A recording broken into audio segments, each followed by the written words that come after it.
Yang juga jadi sorotan di Kompas Petang hari ini, saudara, penyidik Direktorat Reserse Kriminal Umum Polda Metro Jaya menyita barang bukti hasil kejahatan kasus penipuan yang dilakukan oleh si kembar Rihana Rihani.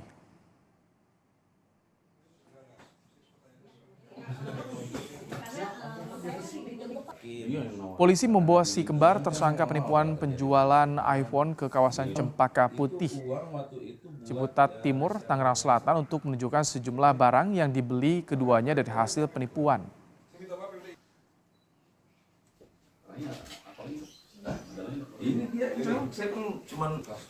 Setelah mengidentifikasi, polisi menyita sejumlah barang seperti sofa, meja makan, lemari, rak sepatu, microwave, vacuum cleaner, ini untuk dijadikan barang bukti.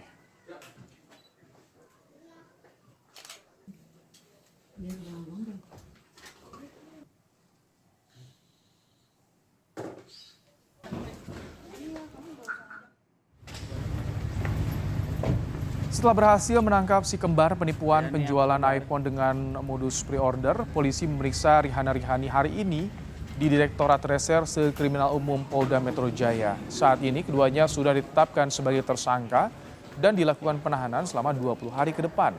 Polisi menyebut pemeriksaan intensif akan terus dilakukan hingga berkas pemeriksaan lengkap dan siap dilimpahkan ke kejaksaan untuk disidangkan.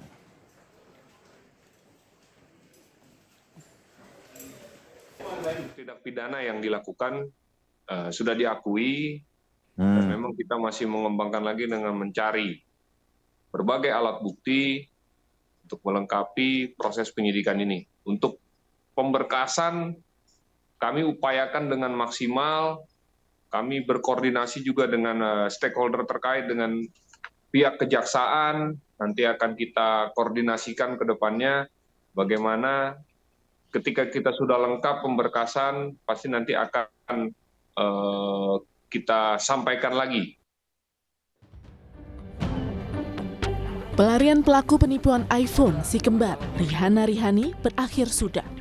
Keduanya diciduk polisi di sebuah apartemen di kawasan Tangerang, Banten. Setelah 1 bulan, ia masuk dalam daftar pencarian orang. Polisi menyebut si kembar Rihana Rihani sering berpindah lokasi untuk menghilangkan jejak. Polisi menyebut ada 18 laporan dari orang yang menjadi korban penipuan Rihana Rihani hingga Mei 2023. Total kerugian para korban yang merupakan reseller iPhone bahkan ditaksir mencapai 35 miliar rupiah. Polisi menyebut si kembar menggunakan modus pre-order iPhone murah untuk para korbannya dan mewajibkan korban membayar penuh iPhone yang dipesan.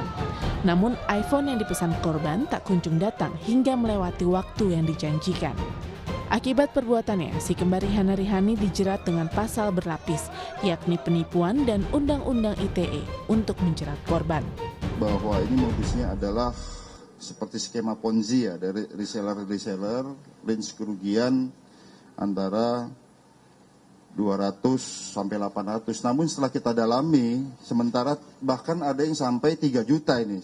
Satu produk yang ditawarkan itu. Ya.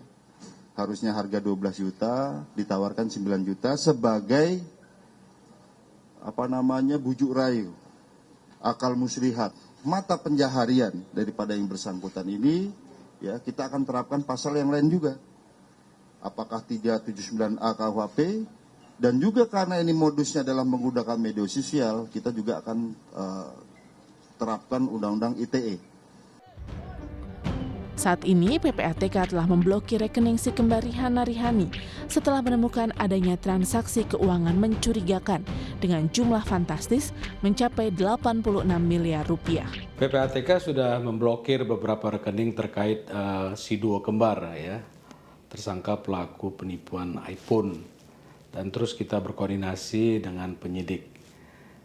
Sampai saat ini PPATK sudah memblokir dari rekening yang ada itu senilai 86 miliar. Rekam jejak kejahatan si kembar Rihana Rihani tak hanya penipuan iPhone. Keduanya juga dilaporkan atas kasus penggelapan mobil rental pada Januari tahun ini. Tim Liputan Kompas TV. Lebih lengkap terkait pemeriksaan si kembar Rihana Rihani di Polda Metro Jaya, kita akan tanyakan pada jurnalis Kompas TV ada Jona Hamonangan. Selamat petang, Jona. Jona, apa yang ingin digali penyidik terhadap pemeriksaan si kembar hari ini di Polda? Ya baik, polisi sendiri melakukan pendalaman, di mana pendalaman dalam rangka untuk mencari tahu bagaimana kerangka. Nah, apakah mungkin nanti akan ada pemeriksaan kepada pihak lain, ini juga masih memungkinkan, apalagi hari ini lah hari pertama penahanan, dan juga tadi polisi sudah membawa ke tempat penyimpanan barang bukti. Jadi polisi tadi juga sudah membawa beberapa barang bukti seperti microwave dan sebagainya. Jadi fokus utama dari pihak polisian adalah saya melakukan pendalaman, polisi juga ingin melakukan penelusuran kemana larinya dana tersebut. Nah, terkait dengan adanya dana-dana yang cukup besar, di mana dari pihak polisi mengatakan ada 30 miliar. Jadi sudah kerjasama dengan pihak PPTK dan sudah dilakukan pembekuan dana, di mana dari pihak PPTK mengatakan sudah 86 miliar bahkan ada transaksi dana. Nah, jadi fokus utama adalah melakukan penyelidikan secara penuh.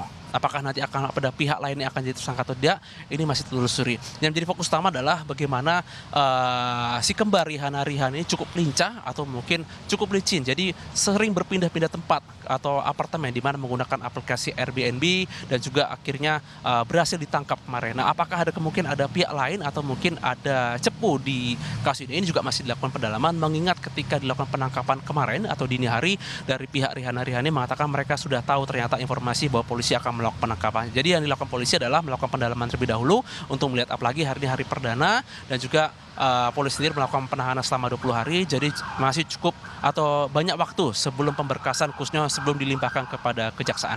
Baik. Terima kasih Jona Hamonangan untuk laporan Anda langsung dari Mapolda Metro Jaya.